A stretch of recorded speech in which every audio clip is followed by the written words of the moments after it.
Mike Owens with Inside Fighting, joined today by John Gooden, who's on the call for UFC London, where Leon Edwards faces off against Sean Brady in the main event. John, always a pleasure. How are things with you today? Yeah, good. Busy week so far, which is great. There's a lot of activity around this event, so happy to be into fight week. It's always one on the calendar where there's a lot of anticipation. Well, I was going to ask you about that because it is a staple in the calendar, 3rd, 4th week of March. We know we're going to get this UFC London event. I guess the question I want to ask you is, do you get more or less excited for London? Because you know it's coming, so there's maybe not an element of surprise. So where are you at? No, it's always excitement. And actually, you know, not to kind of look how lucky I am with stuff, but I've got quite a lot going on. So actually, I want to give real respect to London, because I know it's going to be a bunch of people in the UK that are going to be competing. I want to really go and press some flesh and see how they're doing, do a visit or two, just to get in the camp so that I can bring that one to the fans a little bit with content, but also into commentary as well on the nights. Who have you had that extra little bit of time with throughout the course of fight week or camp? Yeah, so this one was, despite having said all of that, I think I've done more in the past. I've with my UFC Fight Pass deal, I was at Fighting Nerds earlier this year. I did something with Oban last year. I've been doing a couple of other bits with some MMA pioneers.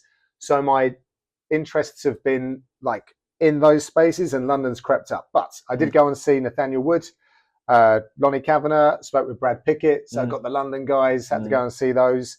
And I spoke with Gunnar Nelson as well. Obviously, fight week, then I go around and see everyone who's crossing the halls. And, you know, we got a big little show from Birmingham and just a bunch of other guys off the European scene that have enjoyed fighting here in Europe over the past few years.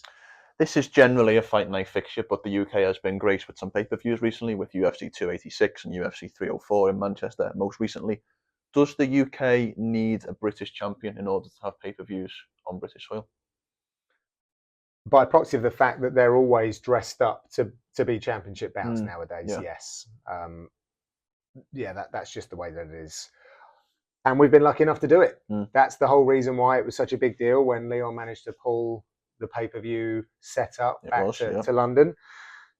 First time, and then again, although he would have liked to have had it at a different time of day, which is just a shame. It's definitely something that I've heard a lot this week. Actually, the guys are massively relieved that they're now fighting at a more natural time, and I think we're going to see better performances as a result. I would assume at this point in the fight week you've spent time with both Leon and Sean. What is your early read on the main event, if you have one? Both guys in really positive form, really happy. I've interviewed both. Sean is very relaxed as a guy coming over here for London. He's not shy in saying that he's going to upset everyone, but at the same time, hoping to make some new fans on the back end. He's not the kind of guy to shit talk, but if you press his buttons, he'll bite back. Leon, on the other hand, is just excited now to erase the memory of Manchester. You can see it doesn't sit well with him. And he, without saying it, I think you can, if you kind of really look into his eyes, it's like there are reasons why. One of them, time. I think there was an injury as well. None of these guys like making excuses, but they want to get it back. And this is his chance to start reminding people just how good he is and get on that journey to getting another shot at the belt and becoming a 2-time champion. There's quite a few prospects, and it's difficult to put Sean Brady in the prospect kind of bracket, given he's ranked number 5 in the division. But when you think about Shavkat Rakhmonov, Ian Gary, Sean himself, the likes of Carlos Prates and Michael Morales a little bit further down the top 15, where do you put Sean Brady in terms of that prospect level, in terms of guys who maybe haven't fought for an undisputed title as of yet, but are making the climb? It really, for me, it depends on who they match up against, because the styles make fights, and that's a thing that's peddled a lot. But Sean's style will be more difficult for some to handle rather than others.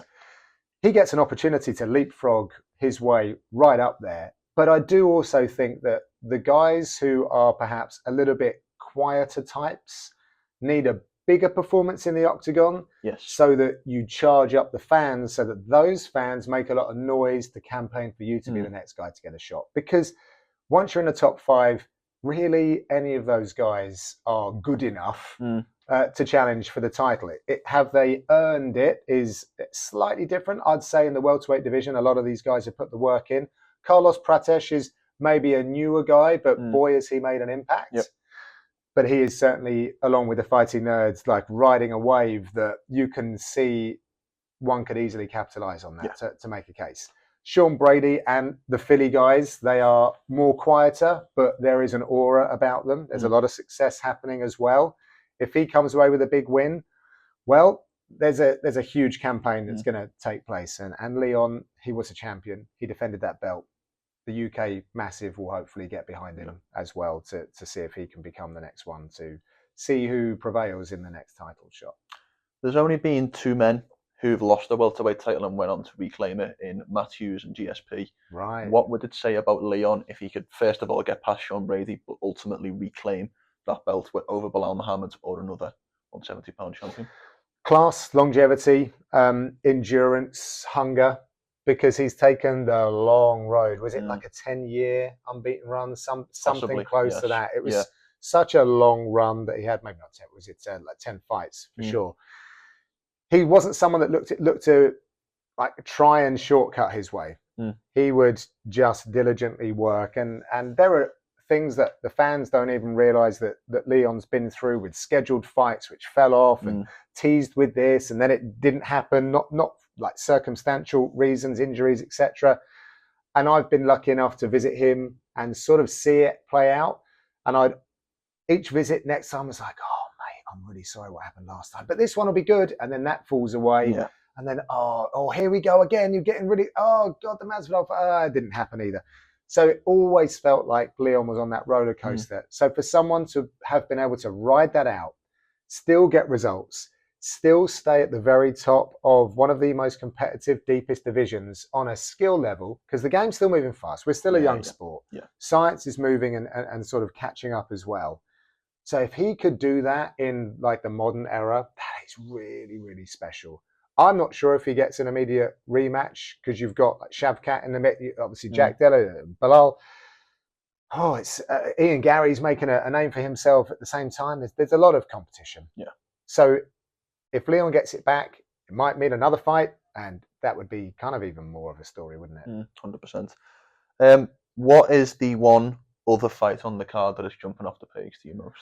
Why didn't I? Very difficult question. I apologize. I need you. No. Please don't apologize. But I'm one of those who works better by looking down. It's hard. It's not like they're my children, as in the fight bouts, and I'm like, I can't separate between them. I do like some of the rivalries that we've got. Jordan Vucenic and Chris Duncan are two of the nicest guys, by the way. We had them both in here yesterday. Right. Very, very much a lot of fun. We are, the English are the old enemy for the Scottish, if you will. So well, actually, I've got a little bit of an update for you. We asked Jordan about this, and he said that he's actually half Serbian, half Scottish. His grandmother's side is actually Scottish. So this is what I said. This is what I said. So there's a little nugget for your commentary. Perhaps. So I don't look so silly when I pedal that one to the death. But those two guys, they are kind of they've met a little bit and crossed over in their careers. So that's a nice one. I really like the Nathaniel Wood Morgan Charrier fight. I think that technically is going to be a very competitive matchup. And of course, there are some notes as well. Both of those guys are former Cage Warriors champions, different divisions, around the same sort of time.